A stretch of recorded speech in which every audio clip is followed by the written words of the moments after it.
On the date of my 16th birthday, my car journey had begun. Now, starting with this beast of the car, it was a scary experience. You're probably thinking it was a built JDM car or maybe an AMG or something. No. This car was a definition of Australian muscle power. My name is Nick and welcome to my new channel, Performance Nick. If you love cars and money, well, you found the right place. I do it all when it comes to performance cars, from reviews, mods, opinions, and most importantly, advice for how to make money through cars and how to get the cars you want. Anyways, let's get right into this video. So, let me set the scene. It's my 16th birthday. We're at my dad's apartment in the city. All the family's over and we're having a nice lunch together and some cake after to celebrate my sweet 16th birthday. Anyway, it's time for the gifts. So I'm sitting there and I get gifted this little wooden box. Anyways, before I open the box, I look up and I look at everyone. They've all got their phones pointed directly at me recording. I could kind of put two and two together and see what was happening. I opened that little box and inside was a key to the car that was sitting in the underground garage. My first ever car. So I honestly couldn't believe it. At my 16th birthday, I've been gifted a car. Like, that's any 16-year-old's dream. We get downstairs and there's a mighty vehicle waiting for me. It is a powerhouse. 1.6 litre, 4-cylinder, 2006 manual Holden Barina, making a mighty 102 horsepower. No, it was not the Holden R8 Club Sport you were expecting from the start of this video, but look, for someone who's never driven before, well, on the road at least, a manual Holden with 102 horsepower, come on, give it some credit, alright? Alright, let me just stop sugarcoating it. It was not a great car, I did not like it, but at the end of the day, it was the first car that was gifted to me to learn on. It wasn't there to be compared with the cars I went out and bought with my own money. So it's not really fair to compare it. If anything, it was great to learn on. I burnt the hell out of the clutch and I didn't care. And I didn't really get to enjoy the car because I was more worried about not stalling it. But anyways, with all that said, I've got to give it a 3 out of 10. Oh, I'm sorry, I have to. But after that, it hurts me to say it, I started the downward spiral that I'm on today. I bought my first ever European car. Why would I go down this path? If you've seen me online before, or if you're Sherlock Holmes himself, you can probably figure out the trend about this one car brand that I do like. Yes, it's called BMW, and this all started when I bought my BMW 323i Touring. Correct, I had a wagon.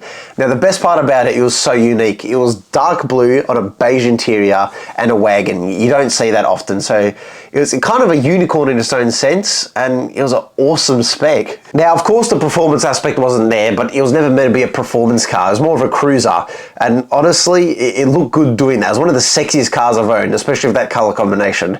So with that being said, I did get rid of it to get something of a bit more performance in it. But at the end of the day, it was still a cool car, so I have to rate it at least 6 out of 10. For what it did, it was awesome. It just needed a little bit more go to be enjoyable. That brings us on to one of my most iconic cars I've ever owned. If you followed me back in 2021, you'd know me for one reason and one reason only. My BMW 335i.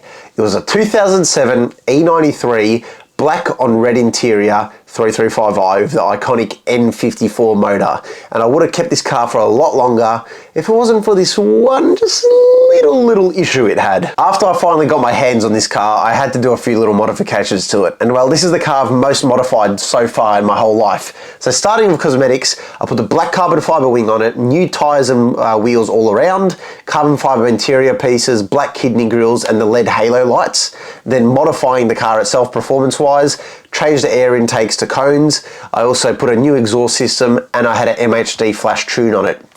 I love that car, it was awesome. And one night with a friend, we went out to Mexico in a closed environment.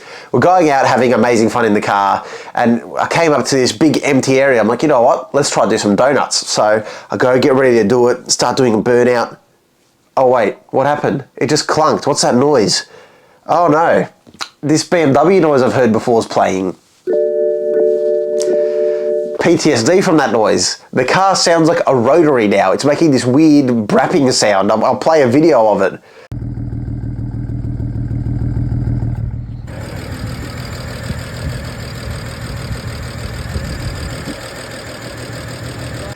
This car obviously wasn't doing too well, so I had to go home from Mexico, which was a long drive in complete limp mode, going about 20 k's an hour.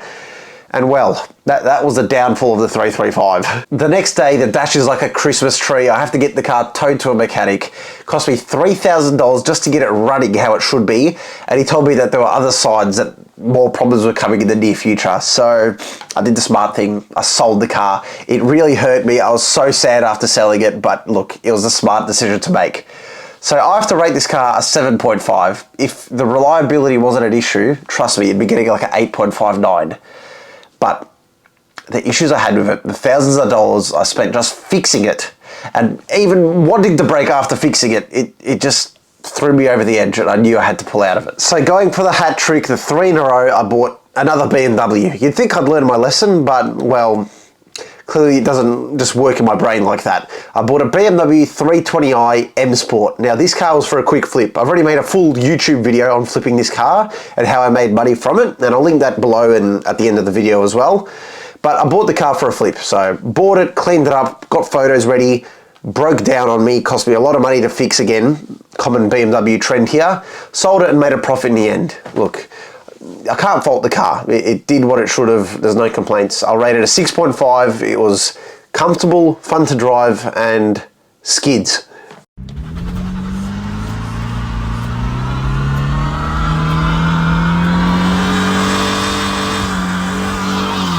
So the one move no one expected happened when I turned 19 years old. I decided to buy a Mercedes AMG. Yes, you heard me correct. I bought an AMG. Yes, I bought an A45 from the other side of the country in Queensland, actually. Now, this car needed a bit of TLC.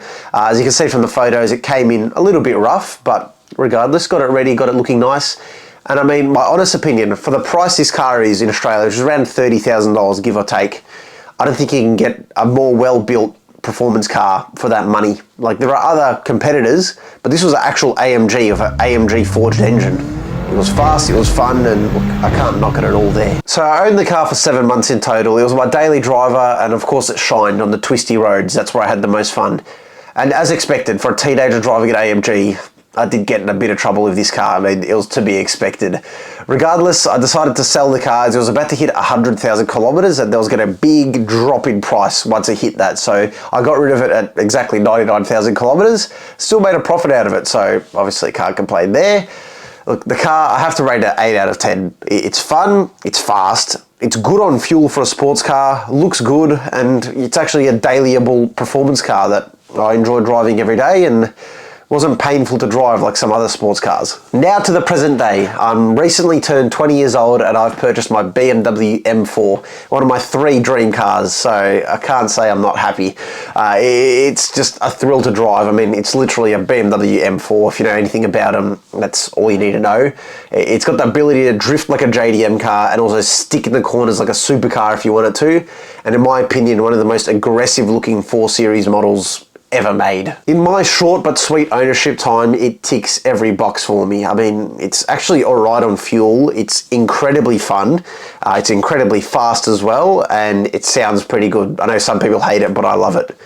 Only issue is the ability to stay out of trouble. I mean, knock on wood, I stay out of trouble because this car, every time you put your foot down, you're either losing traction or going a lot over the speed limit, which I haven't done, by the way.